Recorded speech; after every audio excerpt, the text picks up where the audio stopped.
Hey, you know what's great? Pixar. Throughout all of their films, at least early on, they put time, love, care, and effort into every single one of their projects. While sure, some of them were better than others, they all managed to crack a smile on my face, at least personally. But I can safely say that I'm not the only one. After all, they wouldn't have become an A-list animation studio if only one or two people liked them. And recently, I've discovered that my favorite film out of their entire catalog is Ratatouille. I hadn't seen this film in years until I recently watched it again, and oh man, I was missing out. The characters, the atmosphere, the story, the tone, it's all so, it's great. But one thing I did realize upon thinking about the film further is that, little did they know, this was a cautionary tale. Pixar should have listened to their very own film, because, in actuality, they ended up doing the very same thing as the villain of the film, Chef Skinner. What am I talking about? That's what this whole video is about now, isn't it? Let me tell you how Ratatouille was actually a cautionary tale. So who is this Chef Skinner guy, right? He's the villain of the film, as I've said before. There was this man named Chef Gusteau, a jovial and powerful chef who everyone seemed to love. Everyone except one guy, Anton Ego, but he doesn't really factor into this. Basically, everybody loved his food, and he was renowned the world over for his fine cuisine. However, Gusteau ended up dying, and his sous chef, Chef Skinner, took over the restaurant, and everything went downhill from there because, really? Chef Skinner didn't really care about carrying on Gusteau's legacy except for one thing: having frozen microwavable dinners. Skinner's goal here was to maximize profits as much as possible by making this line of Chef Gusteau's microwavable corn dogs, Chinese food, burritos, that kind of stuff. Basic, simple, easy, non-nutritious food that anyone could get at a moment's notice. And while the food was probably crap or mediocre at best, people would buy it. Why? Because it had Gusteau's image on it. That lovable, fat face that sells burritos. Millions and millions of burritos! The food didn't have to be good. All it needed was Gusteau's face and people would buy it. Why do I bring this up? Because Pixar went through the exact same thing. Just replace a couple of the factors. Chef Skinner would be the people in charge of Pixar, and Gusteau would be the Pixar label. And of course the food would be their movies, as Pixar isn't really known for their culinary expertise, let's just say. We're gonna ignore Brave, because that wasn't really bad because of any kind of laziness, it was more because of bad production. Maybe that's a story for another day, but I'm sure enough people have covered it already, so I don't need to right now. After years and years of making original films like The Incredibles, Toy Story, Monsters Inc., even if they have some cliched premises that people have done before, they've done them in ways that nobody else thought possible, and did it with a medium that at the time, people thought would be risky. Who in the world would want to see a CG animated feature? And for kids, no less. But they pulled it off. They had amazing talent, wonderful stories, fantastic score, everything you could ever want. So they gained a good reputation. Everybody the world over began to fall in love with this new studio. Film after film, they kept winning people over, and winning all those awards too. Well, again, some films were better than others. For the most part, people said that Pixar was infallible. They could do no wrong. But then Toy Story 3 came around. While I personally love this film, some people consider this the turning point for Pixar, where they kind of went a little downhill. I'll admit, it is a bit different from the other two, but I think kind of good different. I appreciated the dark tone, I appreciated where the story went, and honestly, I think it fits perfectly alongside Toy Story 1 and 2. But then after this, things really fell apart. All that debate about Toy Story 3 would simply disappear. Nobody would be talking about Toy Story 3 anymore because they had other films to talk about instead. These were the cheap, microwavable frozen dinner movies. Pixar hasn't exactly made a movie with that title yet, and if they did, I think it'd be a family-friendly version of Sausage Party. The point still stands. Let's go over some of them, shall we? Cars was never really Pixar's best franchise. Even the first film was very formulaic, and honestly, I'd say probably their weakest in the original lineup. Yes, even weaker than Bug's Life. Even though John Lasseter constantly asserted that Cars 2 was made because he wanted to see more Mater, it's clear that toys had some factor into it. All you gotta do is get the Hot Wheels, put a face on that, have them have 1 second appearances in the movie, if that, and bam, you got yourself an instant bestseller. And that's all you really need, I guess. Cars 2 came out and was considered Pixar's first bad movie, all across the board. While Cars 3 was better, it still wasn't great. Far from it, actually. Really, I'd say Cars would have been fine just staying as its own movie, and maybe the Mater's Tall Tale stuff. That's all. You don't need more of these. I do appreciate that Cars 3 at least tried to take some risks.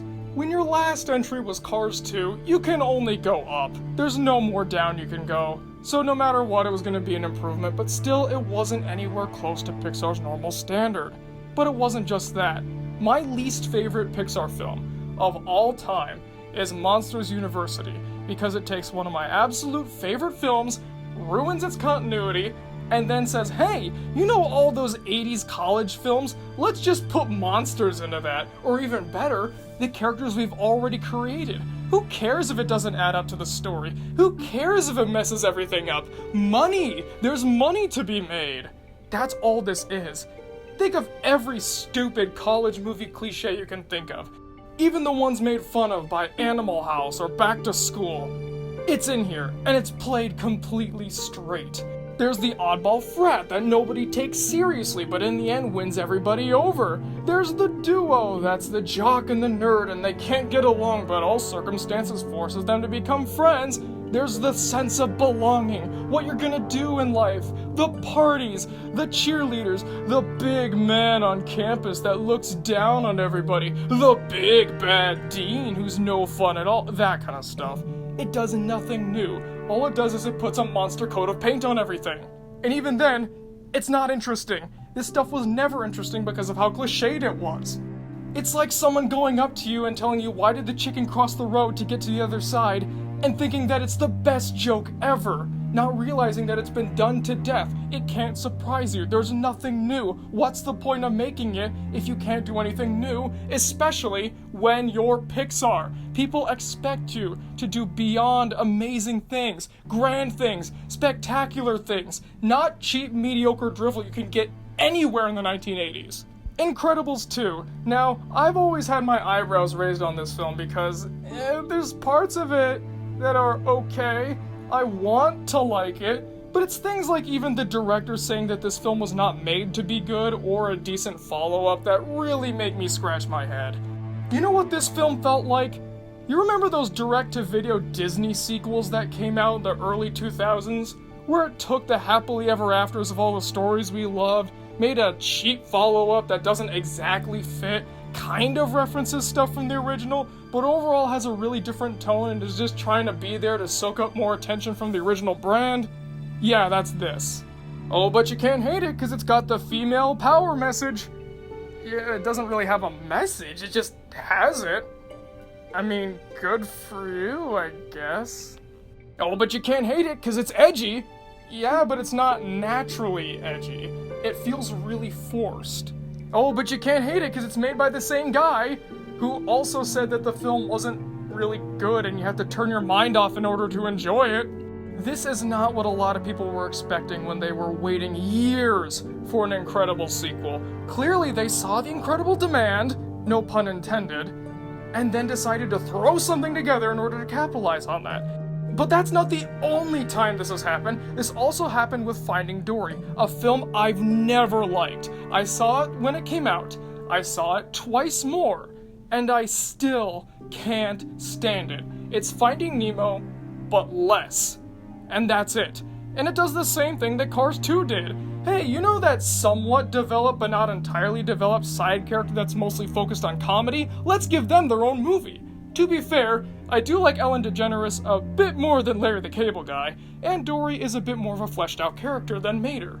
However, having the same movie again, with essentially the same story beats and very similar side characters while only paying somewhat attention to the original, is not what we needed. Especially because it's clearly one of those films where it's, hey look, we have stars, we have Sigourney Weaver, Ty Burrell, and Ed Harris. Who cares if we don't have a good story? It's Finding Nemo again with more celebrities! And that's basically how I saw it. And yes, I'm gonna go for the sacred cows on this one. Toy Story 4 was a mess. It was basically one of those direct-to-video sequels, or, if we're gonna go the Pixar route, the proposed Circle 7. For those who don't know, Circle 7 was basically the Disney Toon Studios' Pixar equivalent. Disney wanted to make direct-to-video sequels based off of Pixar films, such as Toy Story 2, where Buzz gets sent to Taiwan. Things like that. This feels like one of those proposed films. And it adds nothing to Toy Story. Bo Peep is a three-dimensional character now, even though her character she has now doesn't match her old one at all. Still, this proves that no matter which way you slice it, she's not an interesting character. The side characters are kind of annoying, the villain is not threatening, and I think the story is just needless. It doesn't need to exist. It adds nothing. It doesn't have any place. I know a lot of people are really divided on this one. Some people love it, some people hate it, and if you like it, by all means, please keep liking it. Don't let what I'm saying stop you. I'm just stating my piece. And that's personally that I think this one is mediocre at best, and that is not something that should be with Toy Story at all. So I think I've illustrated here what exactly they're doing. They're not putting the effort into it anymore. They're making cheap, easy stuff that they can throw together, just like microwavable fast food. And similar to that stuff, when you process it and ingest it, it doesn't stick with you. It goes through you, leaving almost no impact. There's no substance. There's no real value. Once it's in there, it goes away just as quickly, and bam, it's like it never even happened. You want to know how I know? Who talks about Finding Dory anymore? Nobody. And now when you ask people about it, they generally say it was or they don't really remember it. What do people think about Incredibles 2 now? Mediocre. Definitely did not live up to the original. What do people think about Monsters University? It sucks. What do people think about Cars 2? It sucks. Stuff like that. The occasional good film that they have, like Inside Out or Coco, is not enough when that's not the norm anymore. Pixar squandered their reputation going from films like Incredibles or Monsters, Inc. being the norm to having these cheap, microwavable follow-ups be their usual product. And that's not good. They're using their Pixar reputation and logo and ideas to sell cheap, poorly made slapdash products, selling out in the worst way possible, causing people that loved their stuff to become the Anton egos of this story, hoping, begging, pleading that something happens to them to shake them awake and make sure they get right back on track. And you know what? Maybe that has happened. I haven't seen Onward yet, but I've heard decent things about it, and Soul looks fine. At least it's original. I mean, I haven't seen it yet, nobody's seen it yet, but I have high hopes. Perhaps this was the wake-up call they needed to get back on track and doing Pixar things. Go back to making the fine cuisine, and leave the microwave dinners behind. It's only for the best. Well folks, thank you very much for watching. What's your favorite Pixar film? What'd you think of this video? Comment below and let me know, because I'm always excited to hear what you guys have to say. Thanks for watching, and I'll see you guys next time, 'cause I got a blast.